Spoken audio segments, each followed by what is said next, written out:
ನಮಸ್ಕಾರ ಎಲ್ರಿಗೂ, ನಾನು ನಿಮ್ಮ ಹುಡುಗ ನಾಗರಾಜ್. ನಮ್ಮ ರಾಯಬಾಗ್ ತಾಲೂಕಿನ ಮರಬ್ದಾಗ ಗ್ರಾಮದಾಗಿರುವಂಥ ಇನ್ನೊಂದು ದೇವಸ್ಥಾನದ ದರ್ಶನವನ್ನು ಮಾಡ್ಕೊಂಬರ್ನೋ ಬರ್ರಿ ಅಂತ.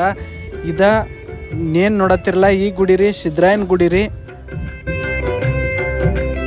ಈ ದೇವಸ್ಥಾನ ಅತ್ಯಂತ ಸ್ವಚ್ಛಂದವಾದ ವಾತಾವರಣದಾಗ ಐತ್ರಿ, ಮತ್ತು ಒಂದು ಥರ ಮನಸ್ಸಿಗೆ ನೆಮ್ಮದಿ ಕೊಡುವಂಥ ಜಾಗ ಅನ್ನಿಸ್ತೈತ್ರಿ ಇಲ್ಲಿ ಬಂದ್ರೆ.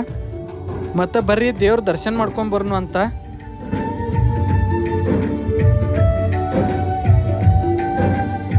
ವರ್ಷಕ್ಕೆ ಒಮ್ಮೆ ಅತ್ಯಂತ ವಿಜೃಂಭಣೆಯಿಂದ ಇಲ್ಲಿ ಜಾತ್ರೆ ನಡೀತಿದ್ರಿ.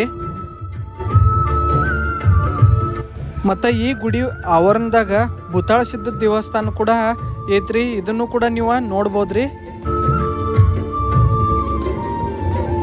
ಇಲ್ಲಿ ನಾವೊಂದು ಕಂಡದ್ದಂತಹ ಒಂದು ಅದ್ಭುತ ದೃಶ್ಯ ಏನಂತಂದ್ರೆ ರೀ, ಇಲ್ಲಿ ಗಿಡಗಳದಾಗ ಗಿಣಿಗಳು ಸದ್ದು ಕೇಳೀನಿ. ಈ ಸದ್ಯ ಅಂತೂ ನಾ ಗಿಣಿಗಳು ಸೌಂಡೇ ಕೇಳಿಲ್ರಿ, ಒಂದ್ಸಲ ನೀವು ಕೇಳ್ರಿ. ಇಲ್ಲಿ ಇನ್ನೊಂದು ಅದ್ಭುತ ಅಂದ್ರೆ ಇಲ್ಲಿ ಬಸ್ಸಿಗೆ ಕೊಂಡವ್ರಿ, ಬಸ್ ಸ್ಟ್ಯಾಂಡ್ ಒಳಗೆ ಕೊಂಡ್ಬಾರ್ದ್ರಿ, ಬಸ್ ಸ್ಟ್ಯಾಂಡ್ ಮ್ಯಾಲೆ ಕೊಂಡು ಹೋಗ್ಬೇಕು ನೋಡ್ರಿ. ಆ ಥರ ಬಸ್ ಸ್ಟ್ಯಾಂಡ್ ನಿರ್ಮಾಣ ಮಾಡಿದಾರು.